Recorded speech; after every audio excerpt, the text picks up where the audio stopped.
Okay. All right, we're good to go. Good to go. Okay. So maybe you can start by telling me your name, where you're from, and how long you've been mummering. Okay, my name is Mary Oates, originally of Dalton from Cape Royal. I live in here in St. John's now. And the first time I went mummering was about 25 years ago, actually. I was 19, and I was home one night with Mom and Dad's house in Cape Royal and bored to death. So I said, you know what, I'm 19, I'm just, going to get in some sort of get up, and I just went to the neighbors across the road, just again for something to do, thinking, I'd go over and have my Christmas visit and then that'd be it. But they got dressed up, so the three of us went out, and then next thing you know, we had somebody else come with us, and it turned into a whole evening, so it was quite fun. Wow, yeah. Cool. So you went on your own as like a sole mummer, just thinking, let's find out what happens. Well, yeah, because growing up, mummers had always come to the house, right? And there had been some underage drinkers, mummers, if you would. And that's why at our house, Mom would never give a drink to anybody until they pulled off their masks, because she wanted to be sure, of course, that they were of age. Yeah. So I knew that, once I was 19, Mom would be okay with it, Dad would be okay with it, type thing. So yeah, I was just out of boredom. I was like, you know what, for a lark, because I knew my neighbors would get a kick out of it, right? Because they're the partying type, and so that's exactly what happened. Yeah, just myself. So how did the rest of the night go? It was very fun. It was late. Probably Yes. got, if I remember correctly, got home around 1:30 in the morning, and we ended up going all around. Like, we walked, we'll say, down the harbor. So I live in Ferry Pond, which is up the harbor. And so it was a couple of kilometers, walked on down, and just, you kind of got a sense, you knew who lived in the houses, of course, and if there was lights on, then you knew there was somebody home, so you would, say, well, you know what, this person will probably enjoy having a visit from the mummers, and sure enough, so it just went on that way, and we ended up walking all the way down and having a laugh, and sometimes we didn't get in, knock on the door even though the lights were on. Next thing you know, you see the light go off. So you knew you weren't getting in. Wow. So are there any other standout moments from that first time, or houses that were really interesting to visit? Or the ones that were really interesting to visit was kind of expected, because they were the musicians. They were the ones you knew who would play accordion or guitar, or somebody who was just generally, really social anyways. We would steer clear of, older families, like an older couple or something like that. Or people who had, really young kids that you would think they were probably be in bed or something like that. Because as the night goes on, you get a little louder, a little bit more boisterous, But that was the first year. We've had other years where it was just I think the last door we knocked on was 3 o'clock in the morning or something. wow. Yeah, but again, same thing. You knew that they were the party, the crowd, loving type, right? So it wasn't such a big stretch to knock on their door at that hour in the morning. How many years do you think you've gone out mummering? Consistently? I'd say, I'm just trying to think. We missed 1 year in the last 15 years. No way. Yeah. Amazing. Yeah. So and now it's my husband and I, and we go with another couple, friends of ours, and sometimes then same thing. We'll pick up a couple people, or we'll say to somebody that we know enjoys the mummers, like my brother-in-law or his brother-in-law. We're like, you know what? How about this night? So we'll all arrange and we'll start to go from there. But now we mummer traditionally more often in Fairyland, which is where my friend is from, and my sister now lives. And so the reason why we started there was for childcare for me. It was just easier because my sister, again, lived across the road from my friend. So she used to take our kids. Once we started having kids, she would take the kids and stay home with them.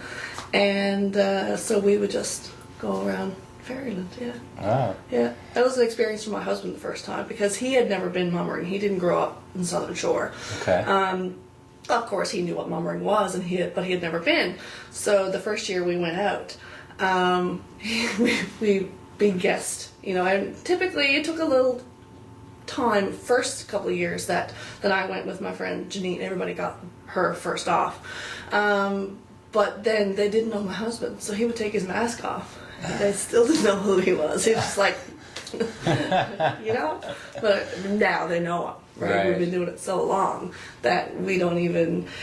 There's so few of us now, too, that it's not a stretch to guess, okay, well, there's Mary, there's Sandy, there's Janine, there's Craig, right? Okay. Because there's so few of us. Right. Yeah. So it's easy now for you to be guest. Yep. Do you go to great lengths to make sure you're not guest now? We try. Yeah. It's hard. I mean, I'm 6 feet tall. Right. So, you try to disguise your voice. You try to hunch over. You put on extra layers. Try not to talk. But it's so hard. Because, you want to give some hints, if you would, because you're probably dying with the heat. And you're like, oh my God, for the love of God, could you please hurry up and guess me? Type thing so I can take off my mask and get a drink. Yeah. So yeah, we do go to some lengths, but there's only so much you can do. Yeah. Are there other things that you have learned over the years of doing this that makes for good disguising, and other things that don't work well?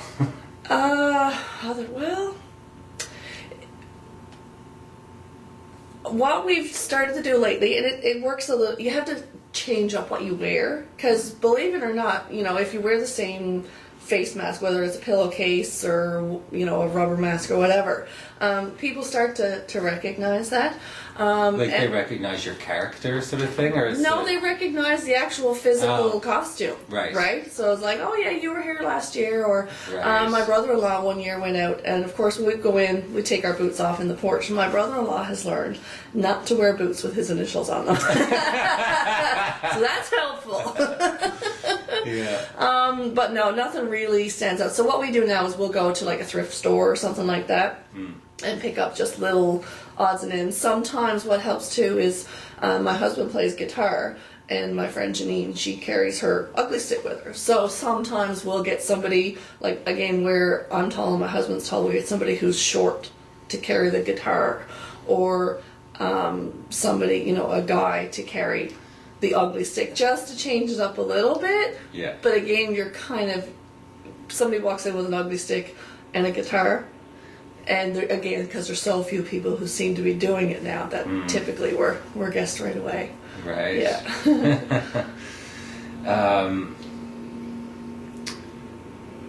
How far in advance would you plan to go out mummering? Oh, months. Oh, really? Yeah. Okay. Yeah. So typically October, early November. Well, maybe October's not so good, but definitely November. We're like, okay, boys, here's there's a concert in this town on this day, and I'm out of town on this day. So why don't we look at here's a few possibilities. What works for you? So then we'll tentatively book it that way. So very exciting, absolutely. Yeah. We look forward to it every year. Right. Yeah. And then when it comes to the disguising, are you also planning that well in advance? No. Okay. No, that's sometimes if, maybe it's a day before. Yeah. But quite often it's just go through the closet and see what you haven't used. Down in I have a Christmas room. Yeah. And so now I have 2 bags of 2 garbage bags full of stuff that we've used in the mummers. And it could be, things from St. Patrick's Day or kids' costumes or something like that. We just throw in and we're like, okay, maybe we can use this type thing, right? And just go to the tickle trunk. Right. Yeah. What makes for a good costume, in your opinion? Colorful. Yeah. New. I tell you, the best one yet, and we still get comments on it. Yeah. My husband one year, because he got right into it, he thought it was hilarious. He got a beef bucket and drilled 2 holes and a mouth hole, and that was his headgear. So that was talked about. It's still talked about, like I said, about 12, 13 years later, right? And that year I was actually pregnant with our youngest. So, and we were going into mummers. Yeah. I was DD that night. Normally we walk around the harbour, but sometimes we drive, and this particular year I drove. Yeah. Anyway, so I was pregnant, 7 months pregnant when we went into Mummers. And when Andrew was born, my friends brought over a mini beef bucket with the eyes straight out of it.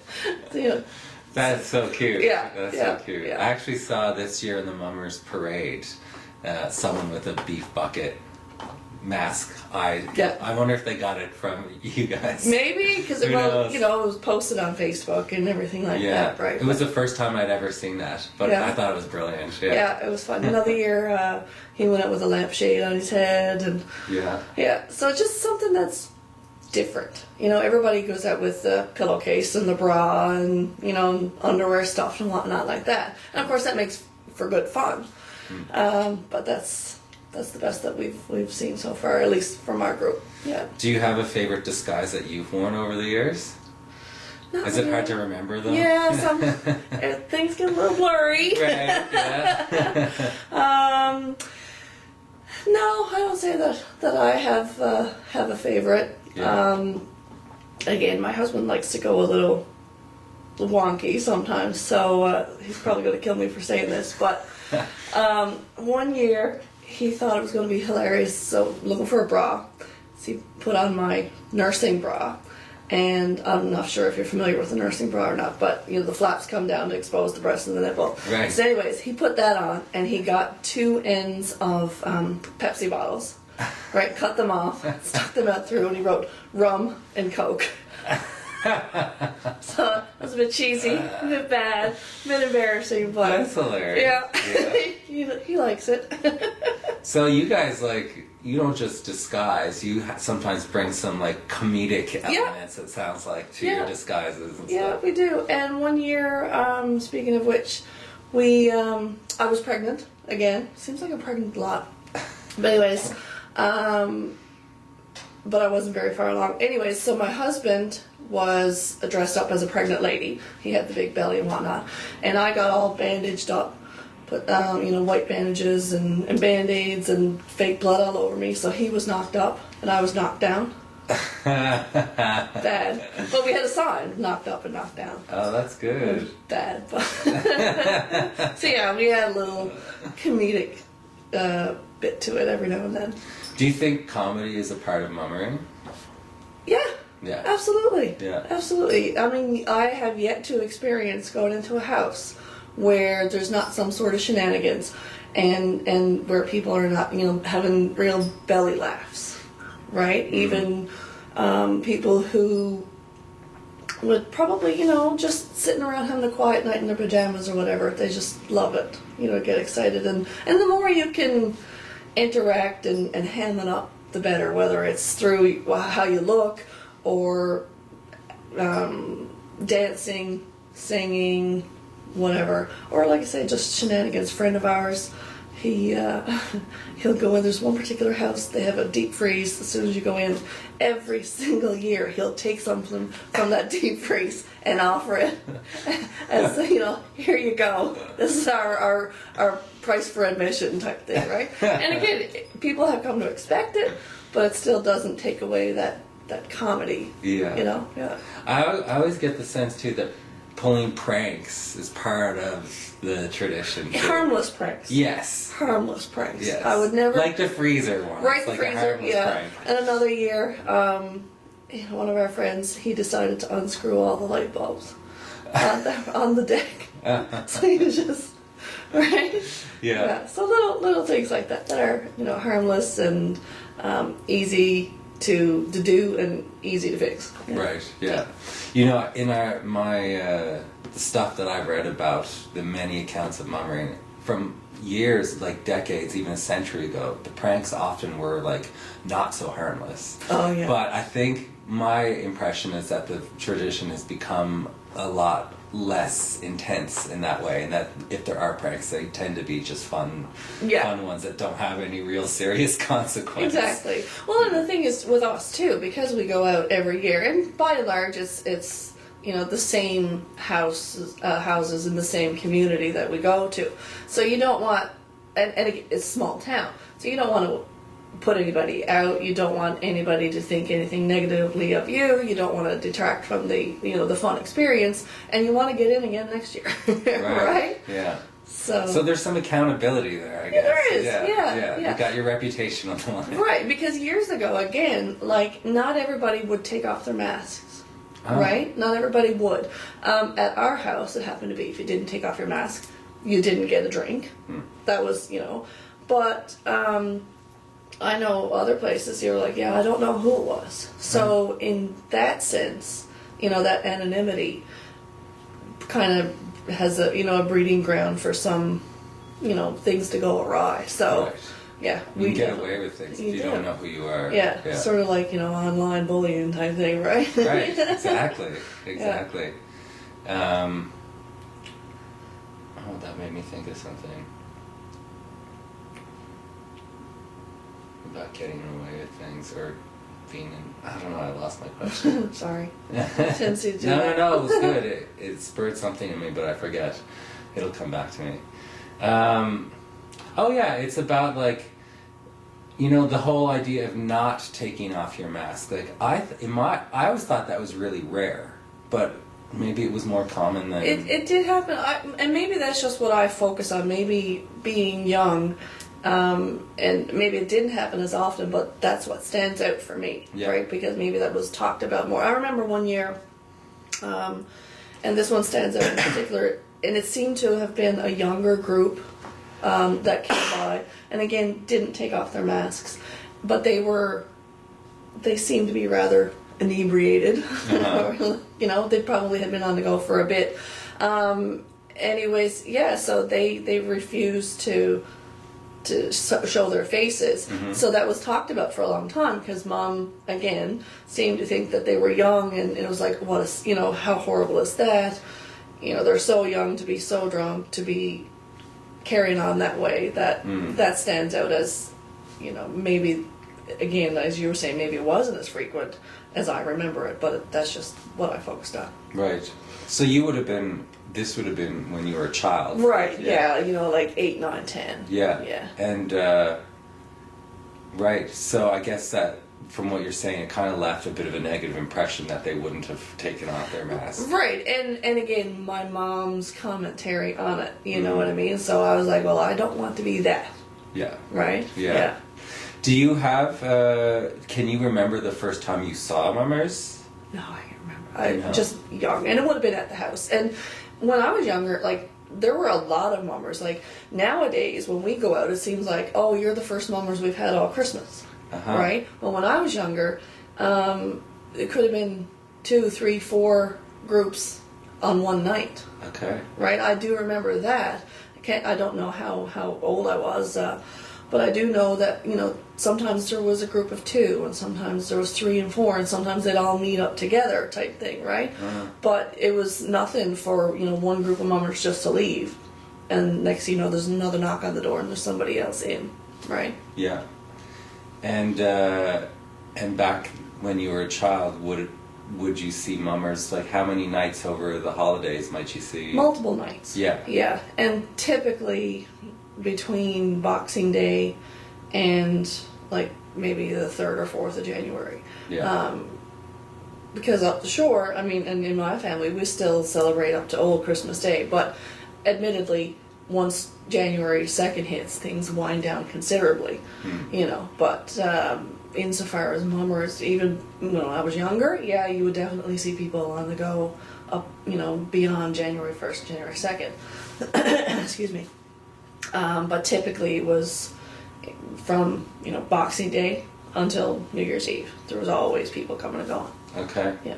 Did you do anything specific to celebrate Old Christmas Day? No. Okay. No. Yeah, and that's something I actually had a chat with some friends over the holidays, how there's this 12 days of Christmas that goes right till the 6th of January, but now it seems like after New Year's, the holidays are kind of over. And there's not really much going on, and I wonder if people would almost today find it strange to see mummers on January 6th. I think so. Yeah. I'm tempted to do it. Yeah. Excuse me. It just seems like you never get the time because people are back to work now, and so there's a different dynamic that way. Kids are often back to school. Excuse me. So it was like, okay, life has continued on. Whereas before in small town rural Newfoundland, fishermen weren't working in the wintertime, and there was more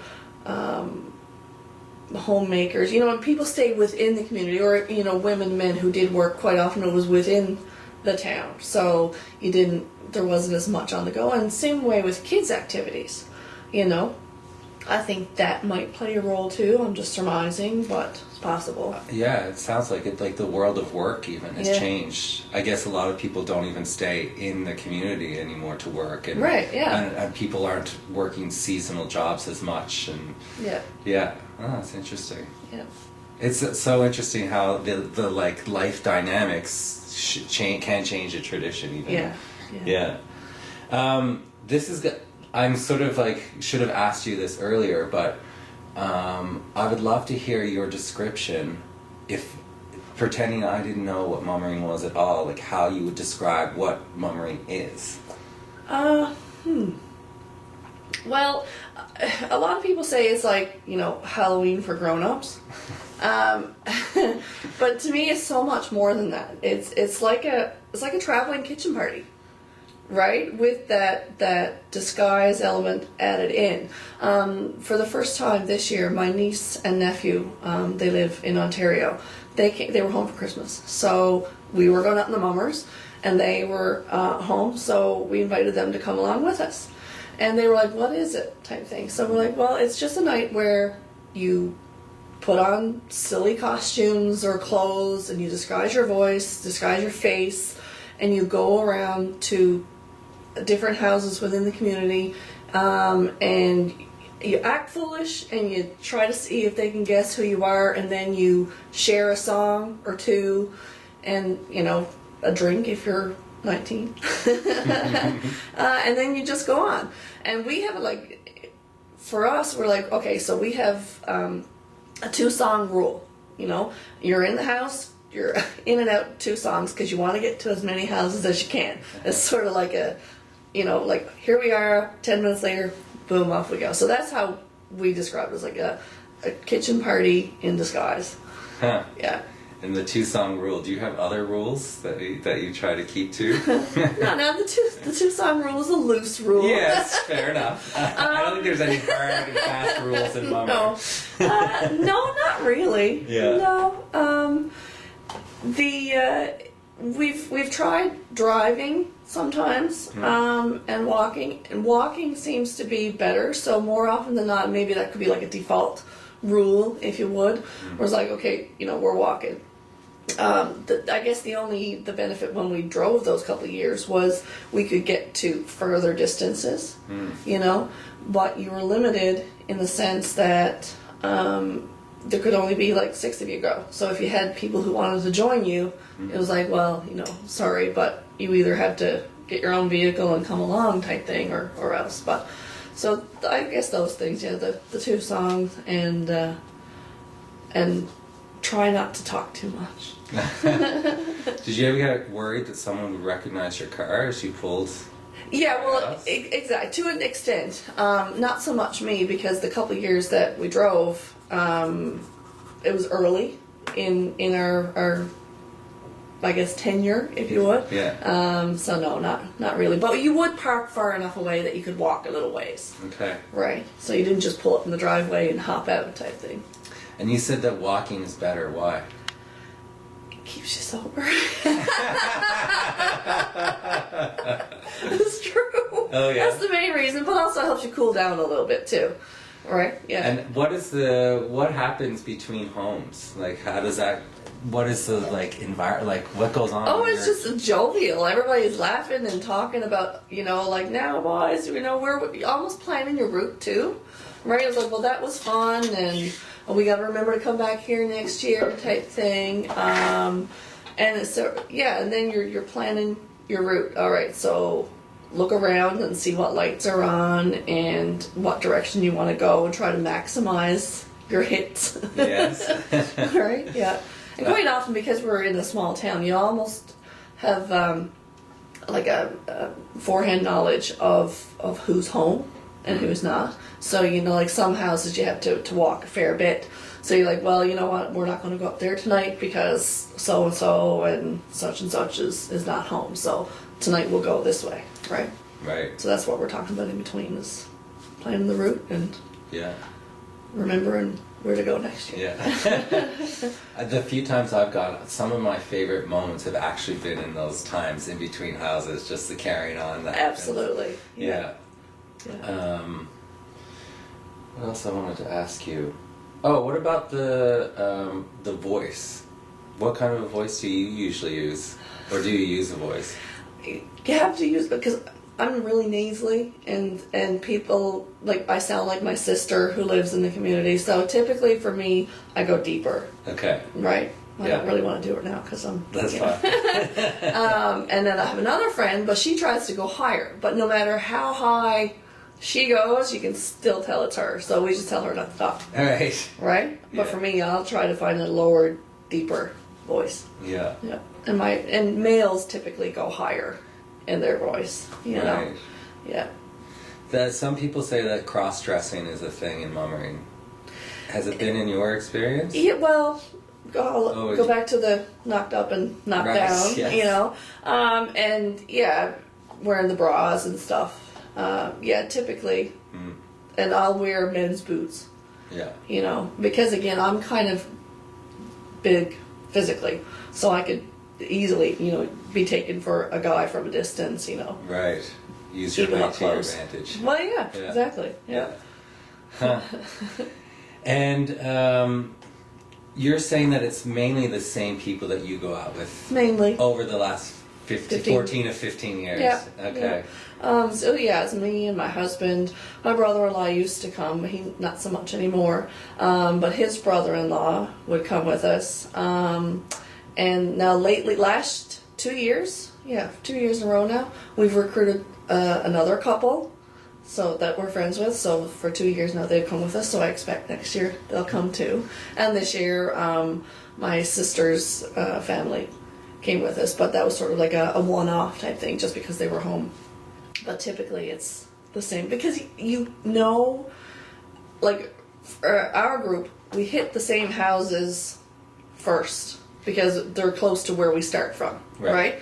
And more often than not, if we're going to pick up anybody to join our group, it's going to be within those first couple of houses. Right. Right? And you know, well, you know, this person would probably come if they're home, and she would likely join us if they're home. Right? Right. Yeah. But you don't want to actually invite them straight up. You'd rather just surprise them and thinking that they will probably... Right, quite often, because the thing is, too, such a small town, the more people that know that you're coming, because they'll talk.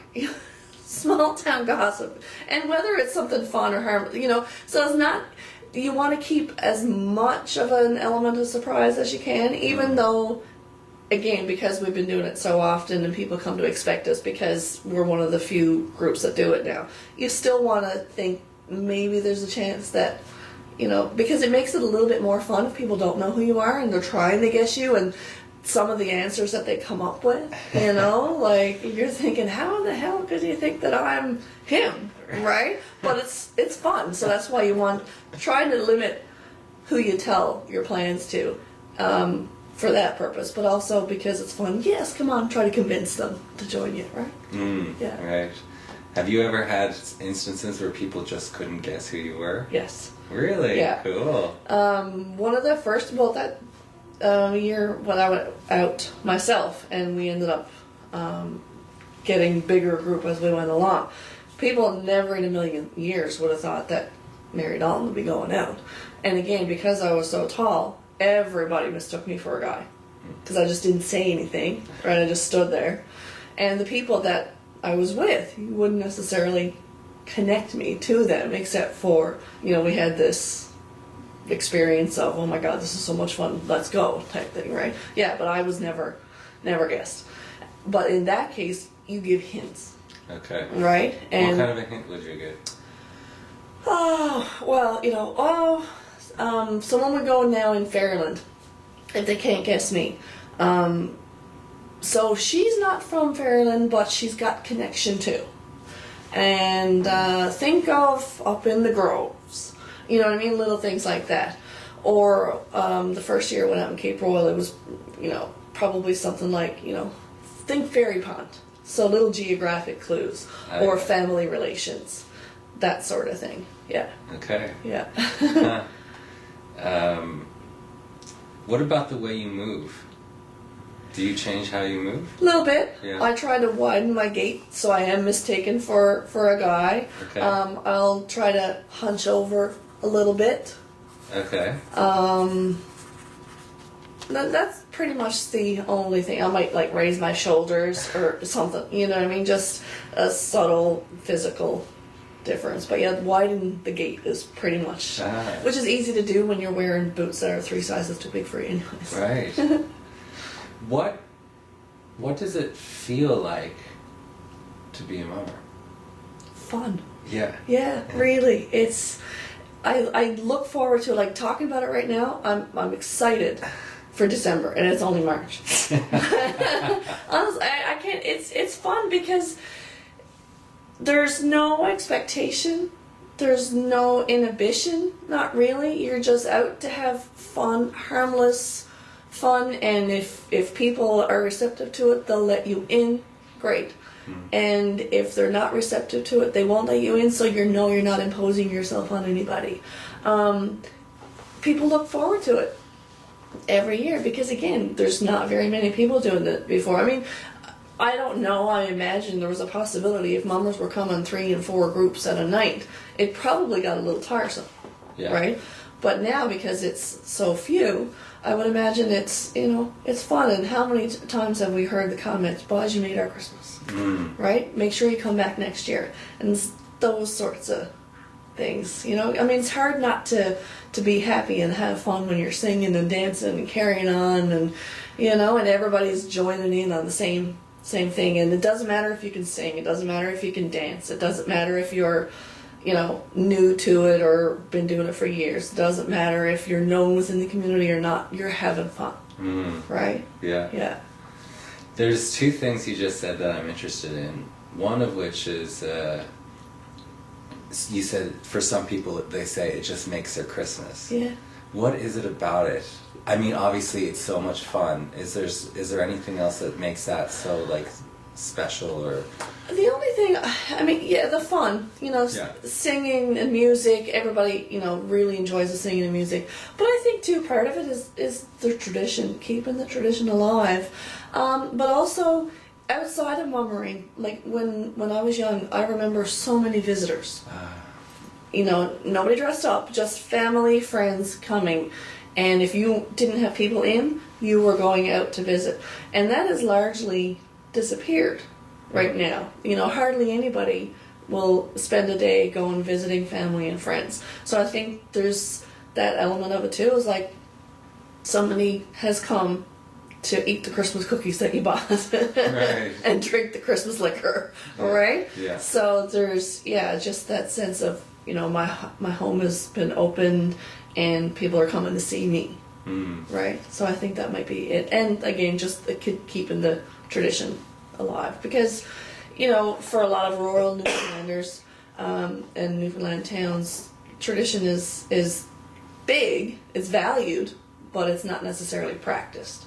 So anybody who can practice it and keep it going, I think they're looked upon very, very favorably, and they, by people saying, make sure you come back, you've made our Christmas. It kind of is their way of keeping it going. You suggest that people don't visit as much as they used to over the holidays. It's true. Why is that, do you think? Again, I think it goes into scheduling. And whether, even if you don't have activities necessarily on the go during the Christmas week, we'll say, people are probably so busy outside of that time that those few days when the stores are closed or work is closed or you've taken some vacation time, that they just want downtime. They just want to hang out at home. Probably. Right? Yeah. It's not that way for us. The more we can go, the better. But I suspect that might be part of it, right? Yeah. And then there's also Sports. There's also often sports tournaments and everything on the go during those few days because, again, the kids are out of school, so it's a great time to schedule a basketball tournament, a hockey tournament, or whatever, because you're not taken away from the kids' schooling. But at the same time, you're taken out of the community, or you're just so exhausted after, doing all this all day that the last thing you want to do at the end of the day or in the middle of the weekend is to get up, because it takes some, effort to get up and go and whatnot, right? Yeah. And that's what I think. Yeah. Something I find interesting or think about is how on the outside mummering seems like this really fun, wonderful thing, which it is, but that there's also what's also very lovely about this is you're just visiting people. It's the house visiting thing. Yeah. And it's like, I don't know, do you have an opinion on this change in how people visited more and now they don't as much? I don't have an opinion. No, because I don't want to have an opinion because I don't want to be judgmental. You know what I mean? Like, I value my downtime, absolutely. So whether that's, in March for me or December break, you know what I mean? Like, so I understand it. But at the same time, it's not for me. I like to visit. Yeah. I don't do it as much. I will say I don't do it as much as I'd like to, for sure. And I'm just as guilty as the next person of not doing that traditional visiting, but we do it when we can. And I love it. I do. I love having people over. I love going to see people because it really does, for a few minutes brighten their day. Yeah. Yeah, absolutely. Especially older generations. Yeah. Right? Like my aunts and uncles and whatnot. They enjoy it. Probably more so than people my own generation, my own age. Right. Yeah. Yeah. Huh. Another thing you said earlier was about how you have no inhibition. It's true. It's true. What causes that? Because people expect foolishness. Okay. Right? Just like I couldn't do my mother's voice because you're there. I mean, that being said, like, people would probably say, I'm the least shy person you would probably want to meet. But put that mother's costume on, and there's even more reason to just be like, ta-da, right? And I will I can't sing, but I will sing when I'm in the mummers. Right? So, and perhaps part of that is the alcohol factor for anybody who does, drink. And I mean, I'll take drink at pretty much every house. Yeah. But, I don't know. So, just you do feel a little inhibited, less inhibited. But, I mean, you could go out and have a bunch of drinks on any night, not in a mummer's disguise, and you might not be less inhibited. True. Is it anything beyond alcohol that might play a factor? Again, I think it's just, if you're willing to go get dressed up looking like a fool, then you're probably going to be more willing to look like a fool, right? And act like a fool. Yeah. So it just, the two go hand in hand, right? And just the same as you go out looking, with a guitar, ready to sing a song, you go out with your mummer's costume, you're ready to carry on. Yeah. Right. Did you call them mummers, or did you have other names for them? Mummers. Yeah. Even trick-or-treaters, I always call them mummers. Yeah. Growing up, trick-or-treaters only came into being for when my kids were born, right? Up until then, there were mummers even at Halloween. But yeah. Now, a friend of mine would often say, are you going Jannying? Yeah. But I always call them mummers. Yeah. Not the mummers, yeah. Have you ever heard fools? Going out in the fools? No, doesn't ring a bell. Yeah. But that makes sense too. Yeah. I'm just wondering if there's any other, do you have one real or any real standout moments of the last 15 years that really are like, like just some very memorable memories of. Yeah. There was ones one that you're willing to talk about. Well, there was one. We went out and we were visiting, and I can't remember if it was the 8th house or the 10th house or whatever, but everybody was in the shed, and we go in and they're laughing and carrying on, happy to see us or whatever, and then the next thing you know, we hear somebody say, "Who's got a joint for Poppy?" So it was totally unrelated. But that we talk about that every year because it was just so funny. Just that phrase in and of itself, right? So there's that. And the other one, probably the real fun one that is about the mummers. We knocked on the door at 2 o'clock in the morning, and we were welcomed with open arms in this one particular house. They had almost like a stage room, right? They had the hardwood floor and they had a stage area where instruments were set up. And we stayed there and we sang and we danced. And I think that was the year we got home, probably at 5 o'clock in the morning, right? And that was early on. That was fun. Yeah. That was a real fun one. Yeah. That's probably fun. The most memorable. Yeah. Aside from who's got a joint for a puppy.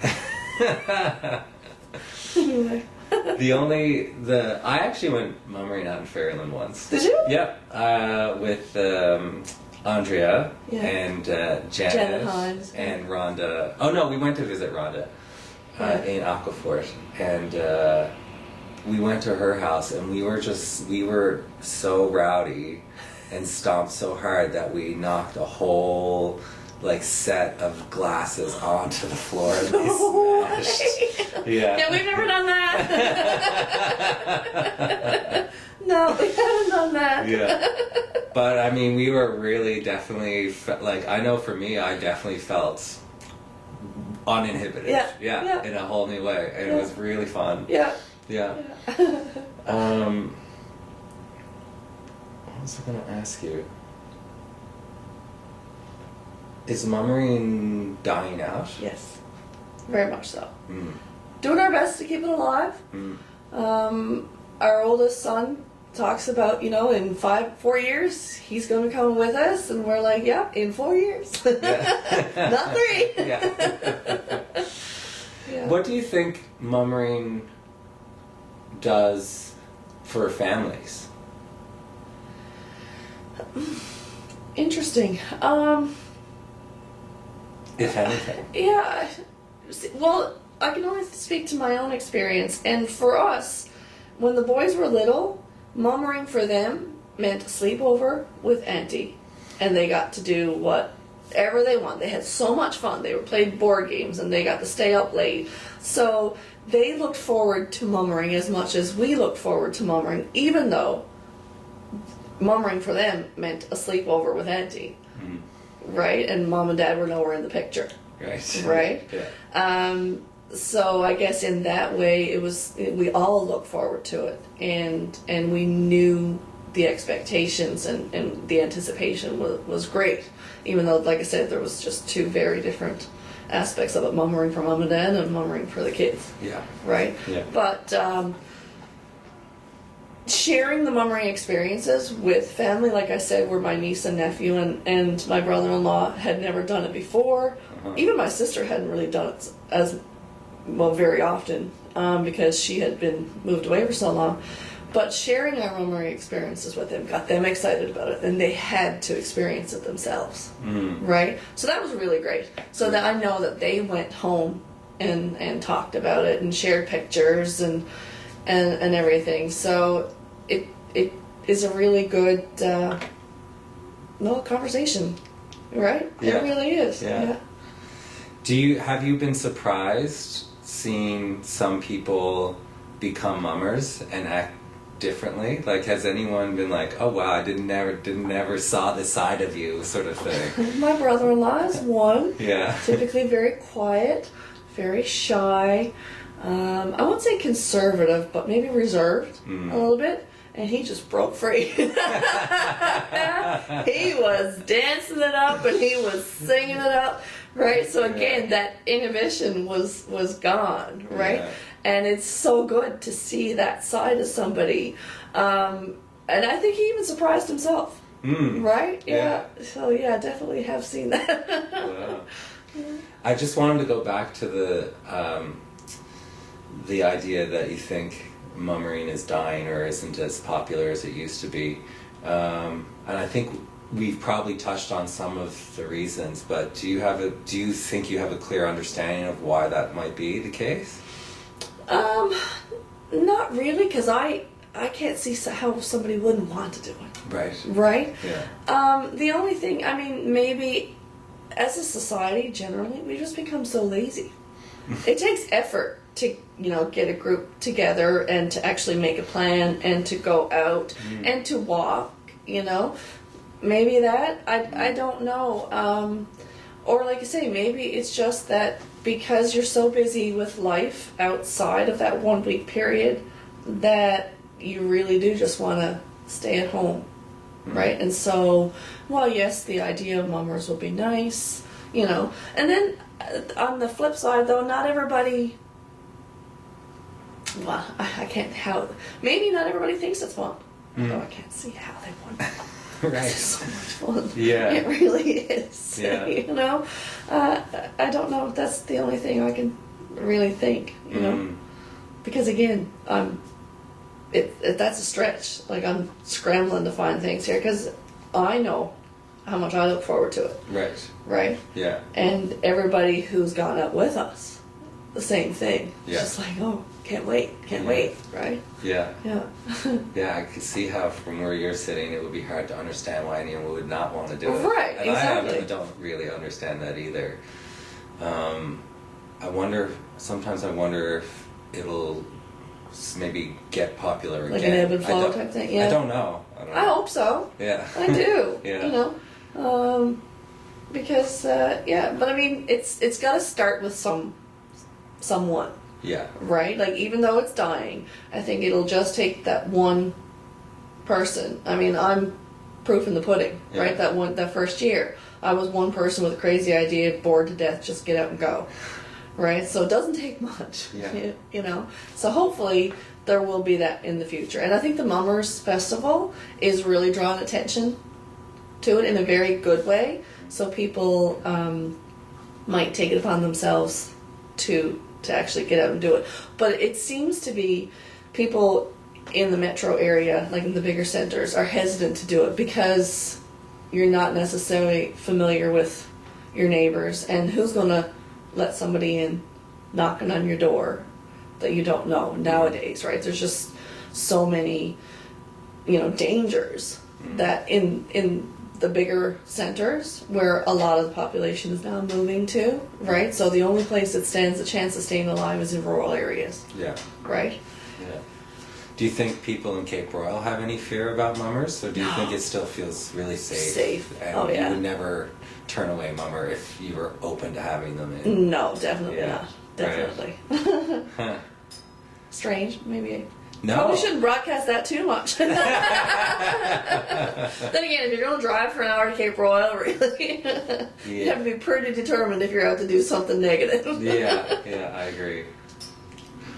I feel like we've covered a lot. I'm wondering, is there anything that I've missed? Anything that you feel you didn't get a chance to say about your experience as a mummer? No, it's so fun. Honestly, I'm chomping at the bit here now. I can't wait to go again. Like, really. Amazing. Yeah.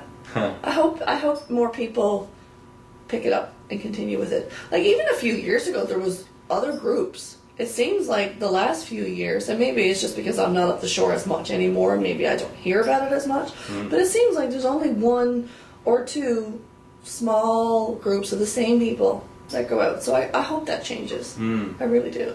Someone told me that they think that more women go out mummering now than men these days. I don't know if you've encountered that or if it's kind of the same as it For always us, been. it's 50-50. Yeah. Right? Yeah. Now, my friend, or our mutual friend, her group seems to be more women. Yeah. Right? But again, you're looking at the pockets, like who goes out and who doesn't, right? Yeah. But no, I think it's even. Yeah. Yeah. Cool. Yeah. Great. Thank you. Thank you very much. Fun. That was really great.